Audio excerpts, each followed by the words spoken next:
Bonjour et bienvenue à cet épisode de la série Moi j'y crois. Je suis Gabrielle Robitaille et aujourd'hui j'accueille en studio Roland Scalier. Bonjour Roland. Bonjour Gabrielle. Merci d'être avec nous aujourd'hui. Merci pour l'invitation. Roland, la dernière fois on a parlé de la justification.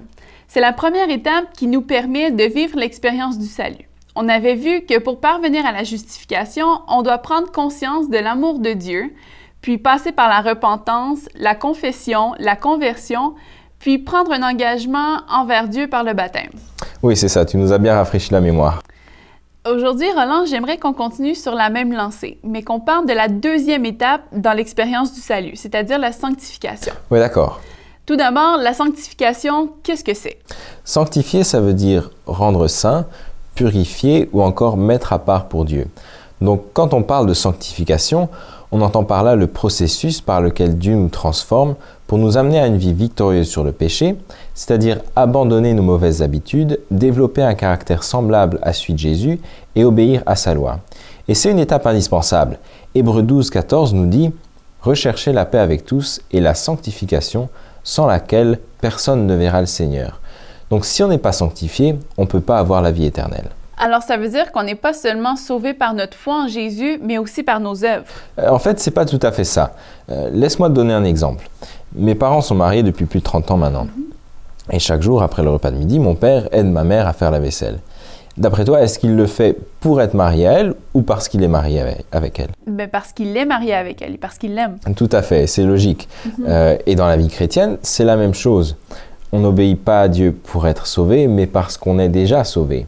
Et comme on l'a vu dans notre dernière émission, on a déjà été justifié et on a déjà la vie éternelle. On l'a reçue lors de la nouvelle naissance. Maintenant, deuxième scénario. Imagine qu'il y a un couple marié, mais qu'ils n'habitent pas ensemble. Ils se voient une matinée par semaine quand ça les arrange et qu'ils ne sont pas trop fatigués. Chacun de leur côté, ils traînent encore souvent avec leur ex. Qu'est-ce que tu penserais d'un couple comme ça? Ben, c'est bizarre. Ouais, je pense aussi. Est-ce qu'on peut vraiment dire qu'ils sont mariés? Ben, en théorie, oui, il doit bien y avoir un papier quelque part qui dit qu'ils sont mariés, mais dans la pratique, non. Ouais, et Gabriel, c'est malheureusement ce que vivent beaucoup de chrétiens aujourd'hui dans leur relation avec Dieu. Ils pensent que parce qu'ils sont mariés avec Dieu, parce qu'ils ont accepté Dieu par le baptême, tout est réglé. Ils sont sauvés, ils n'ont plus besoin de faire quoi que ce soit. Ils prient Dieu de temps en temps, ils vont le rencontrer à l'église une matinée par semaine, quand ils ne sont pas trop fatigués, mais ils n'ont rien changé dans leur ancienne vie. Alors, si l'expérience de la justification n'a rien changé dans leur vie et qu'ils n'ont aucun désir de vivre selon les lois de leur Créateur, c'est-à-dire selon les lois du royaume de Dieu, on se demande s'ils ont vraiment envie de vivre avec Dieu éternellement, s'ils ont vraiment accepté Jésus comme sauveur. Ils ne sont pas plus chrétiens que notre couple de tout à l'heure était marié. Alors en fait, la sanctification et les œuvres qui vont en découler sont la conséquence logique de l'expérience de justification qu'on a déjà vécue. Oui, exactement. Il y a deux textes qui résument ça très bien.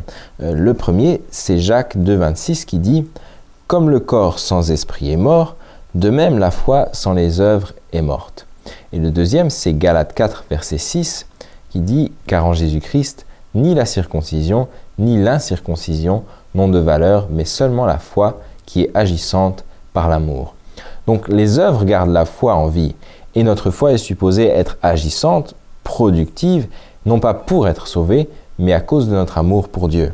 Alors les deux sont nécessaires, la foi et les œuvres. Et la sanctification, cette transformation du caractère, est donc quelque chose que Dieu nous appelle à vivre.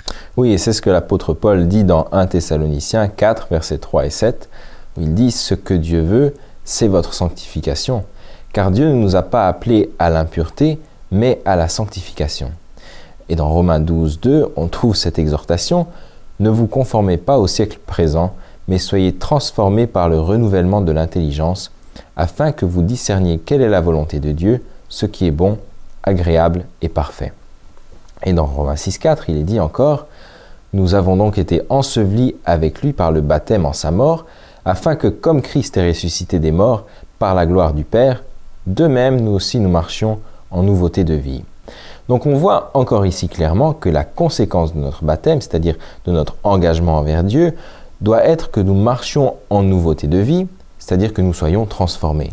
Alors comment est-ce qu'on peut vivre cette sanctification et avoir la victoire sur le péché? Gabriel, quand on commence à parler de sanctification et de transformation, on pense à tous les efforts qu'on va devoir faire et puis on est découragé. Hein. Mais tu sais quoi? La sanctification est en fait tout autant une démarche de foi que la justification dont on a parlé la dernière fois. Ah bon? Oui, Colossiens 2, 6 et 7 nous dit « Ainsi donc, comme vous avez reçu le Seigneur Jésus-Christ, marchez en lui, étant enracinés et fondés en lui et affermis par la foi. » Alors, Gabriel, comment est-ce qu'on a reçu le Seigneur? Par la foi. Alors, d'après ce texte, on doit marcher avec Jésus de la même manière, c'est-à-dire par la foi. Mais pratiquement, qu'est-ce que ça veut dire? Ça veut dire que par nous-mêmes, on n'est pas capable de faire dans notre vie les changements que Dieu nous appelle à faire. Alors, comme par la foi, on a accepté que Jésus nous sauve gratuitement, par la foi également, on accepte que Dieu effectue en nous cette transformation. Dans 1 Thessaloniciens 5, 23, il nous est dit que le Dieu de paix vous sanctifie lui-même tout entier et que tout votre être, l'esprit, l'âme et le corps soient conservés irréprochables lors de l'avènement de notre Seigneur Jésus-Christ. Et le verset 24 est l'un de mes préférés. Celui qui vous a appelé est fidèle et c'est lui qui le fera. Alors en fait, cette sanctification dont on parle depuis tout à l'heure, elle se réalise parce que c'est Dieu qui agit en nous. Oui, c'est ça exactement. Le texte dit que c'est Dieu lui-même qui nous sanctifie. L'apôtre Paul ne nous dit pas « faites comme vous voulez, mais arrangez-vous pour être parfait, débrouillez-vous ». Par contre, il dit dans Philippiens 4,13 « Je puis tout, par qui? Par celui qui me fortifie ». Et par quel moyen est-ce que Dieu peut agir en moi? 2 Corinthiens 3, 17, 18 nous donne la réponse. Il est dit « Or, le Seigneur, c'est l'Esprit. Et là où est l'Esprit du Seigneur, là est la liberté.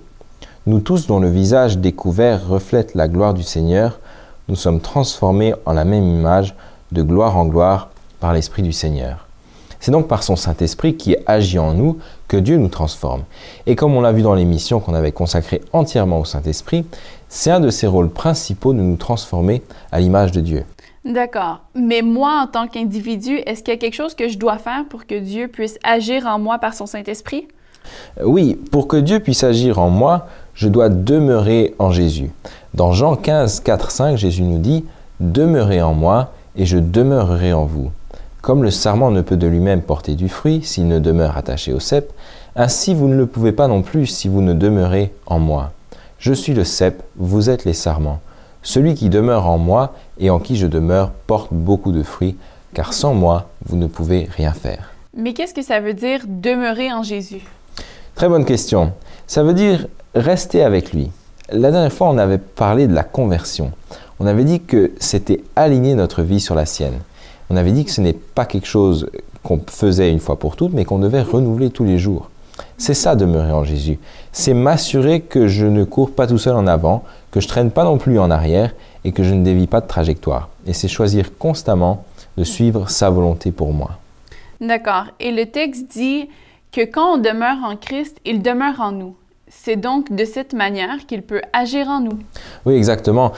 Dans Galates 2,20, l'apôtre Paul nous fait part de son expérience et il dit « Ce n'est plus moi qui vis, c'est Christ qui vit en moi. » Mais est-ce que ça veut dire qu'une partie de Dieu vient en moi et que cette étincelle divine va se développer avec la sanctification?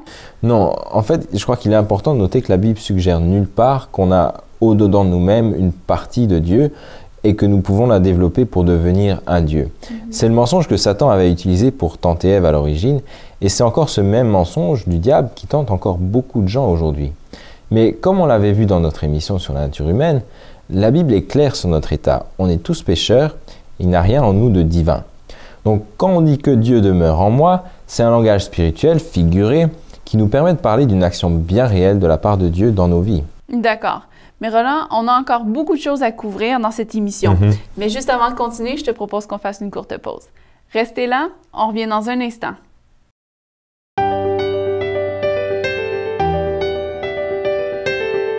Mieux vivre, c'est des ressources pour une vie meilleure.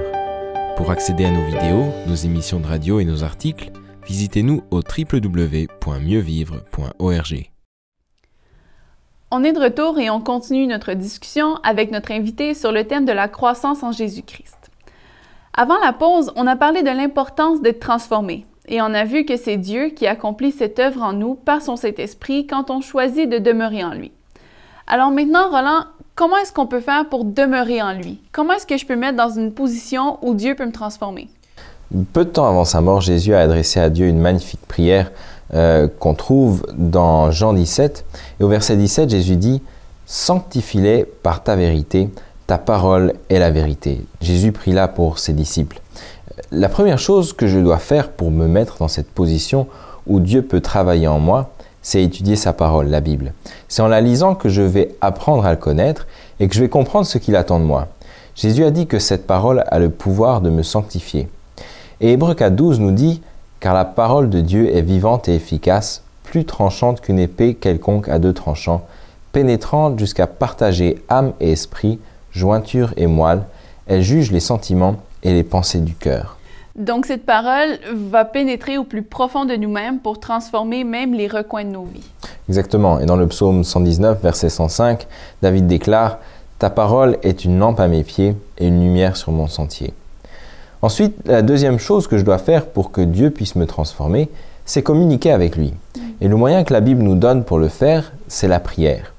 1 Thessaloniciens 5, 16 à 18 nous dit « Soyez toujours joyeux, priez sans cesse, rendez grâce en toutes choses, car c'est à votre égard la volonté de Dieu en Jésus-Christ. » Et un peu plus loin, l'apôtre Paul continue avec le texte qu'on a déjà lu tout à l'heure, « Que le Dieu de paix vous sanctifie lui-même tout entier. » Alors la prière est intimement liée avec la sanctification. Oui, absolument. Et on trouve dans la Bible de nombreuses exhortations à prier. Dans Philippiens 4, 6 et 7, l'apôtre Paul nous donne ce conseil. « Ne vous inquiétez de rien, mais en toute chose faites connaître vos besoins à Dieu par des prières et des supplications avec des actions de grâce. Et la paix de Dieu qui surpasse toute intelligence gardera vos cœurs et vos pensées en Jésus-Christ. » Donc on voit bien encore ici qu'en gardant nos cœurs et nos pensées en Jésus, la prière nous aide à demeurer en lui et nous met dans une position où il peut nous transformer. Tout à fait. Et Jésus dit que c'est important, d'autant plus pour nous qui vivons à la fin des temps. Dans Luc 21, 36, il nous encourage en ces mots « Veillez donc et priez en tout temps, afin que vous ayez la force d'échapper à toutes ces choses qui arriveront et de paraître debout devant le Fils de l'homme. » Donc pour que Dieu puisse me transformer, je dois étudier sa parole, communiquer avec lui par la prière. Quoi d'autre? Je dois aussi me réunir avec d'autres chrétiens.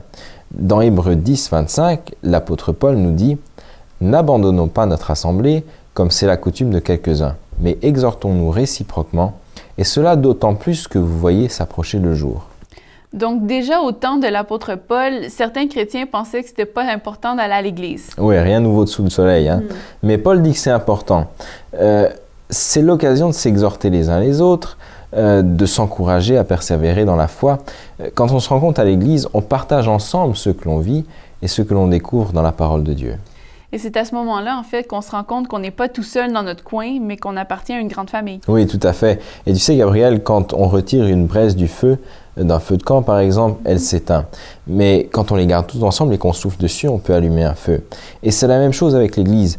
Quand les chrétiens s'unissent et que le vent du Saint-Esprit se met à souffler, c'est là que le feu s'allume au-dedans de nous pour nous encourager et continuer notre marche avec Dieu.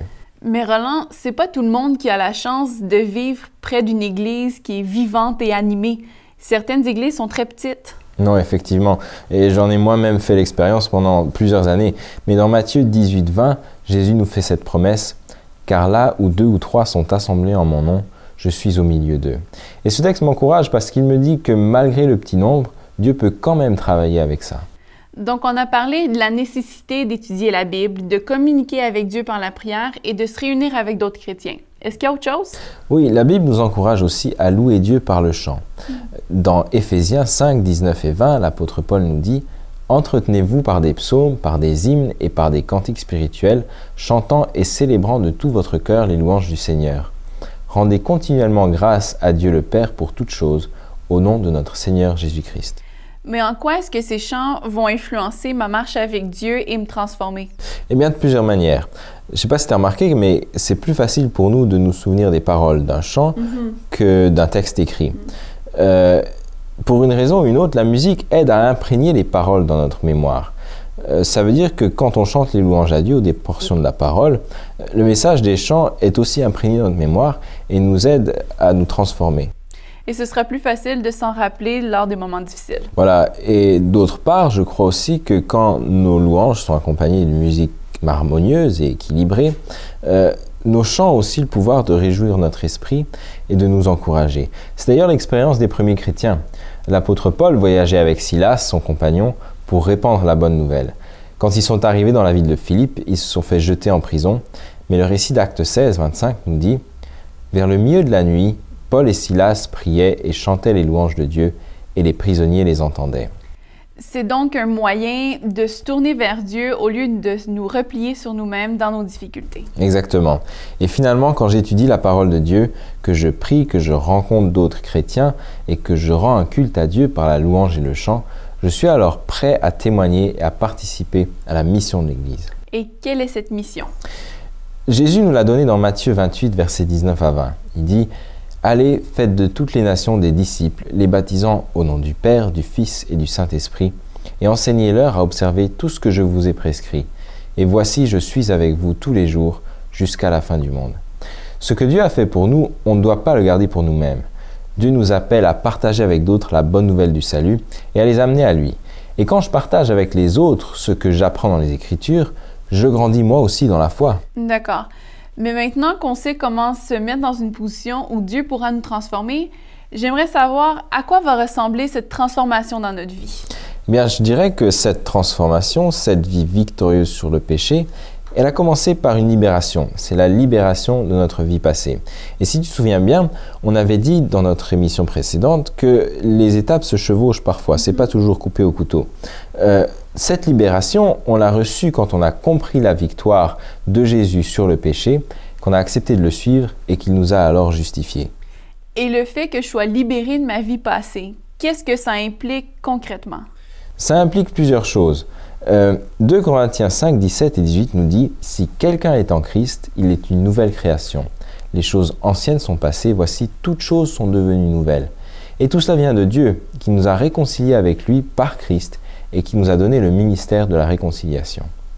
Et Colossiens 1, 13 et 14 nous dit « Il nous a délivrés de la puissance des ténèbres et nous a transportés dans le royaume de son Fils bien-aimé, en qui nous avons la rédemption, le pardon des péchés. » Ça veut dire que je suis libéré de ma culpabilité que j'ai à cause de mes mauvaises actions.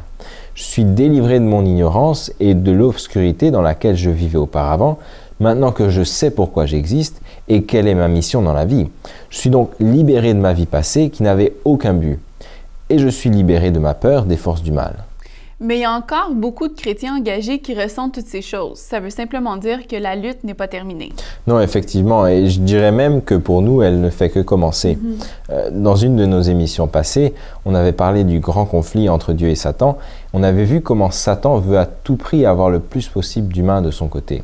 Alors Gabriel, quand on accepte Jésus comme notre sauveur personnel, comment est-ce que tu penses que Satan et ses démons se sentent? Ils doivent pas être bien contents. Non, effectivement. Ils sont furieux, tu veux dire.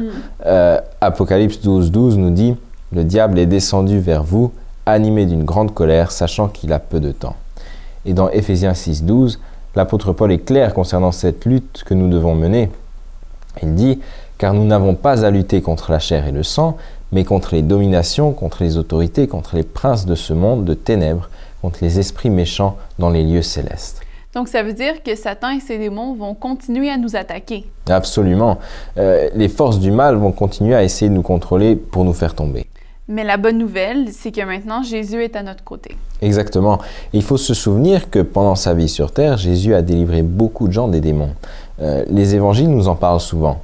Par exemple, Marc 1, verset 34 nous dit « Il guérit beaucoup de gens qui avaient diverses maladies.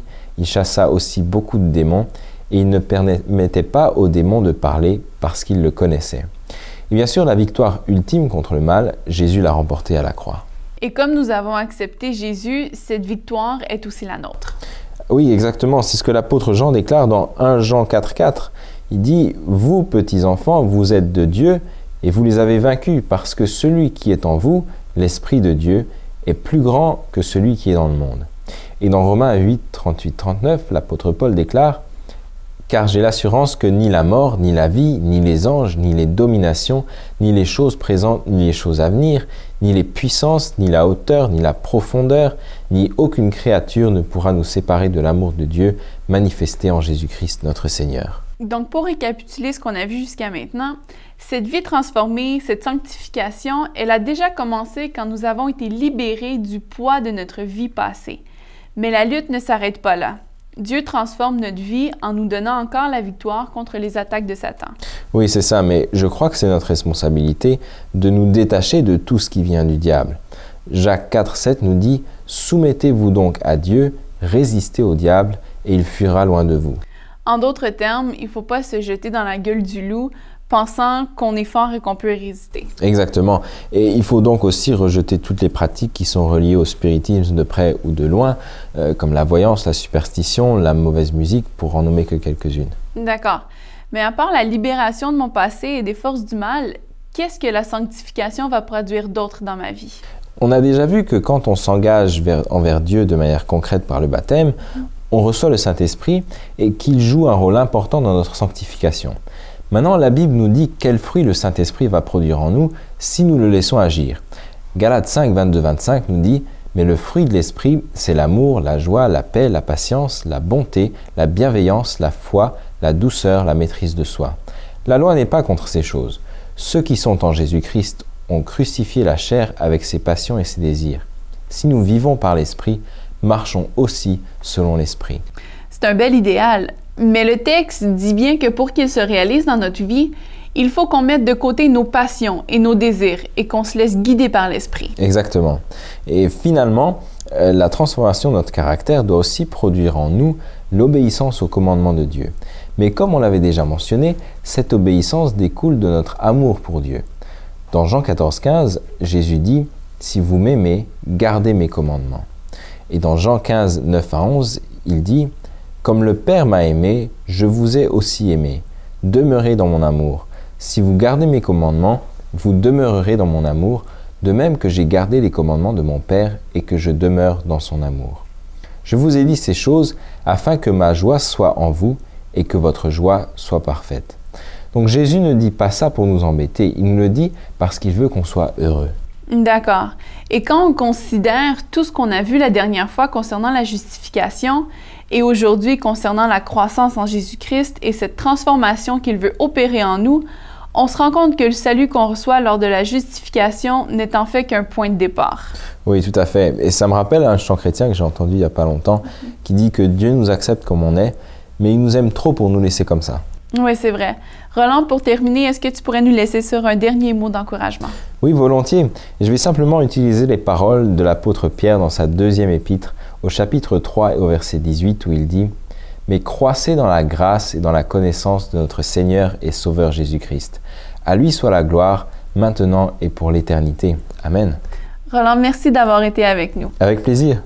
Chers amis, une fois que j'ai accepté le salut que Dieu m'offre en Jésus et que j'ai été justifié, Dieu m'appelle maintenant à être transformé.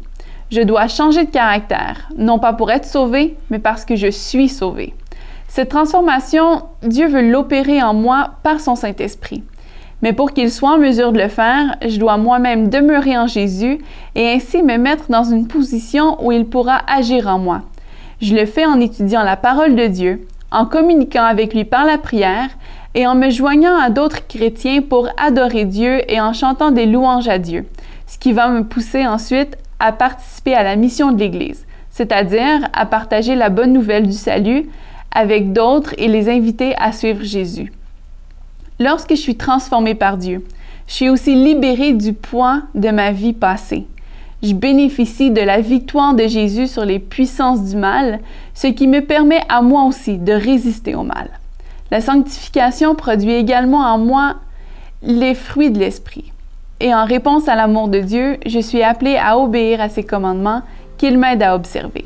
Cette transformation, cette croissance en Jésus, produit en moi la joie parfaite qui vient de lui. C'est ce que la Bible me dit. Et moi, j'y crois.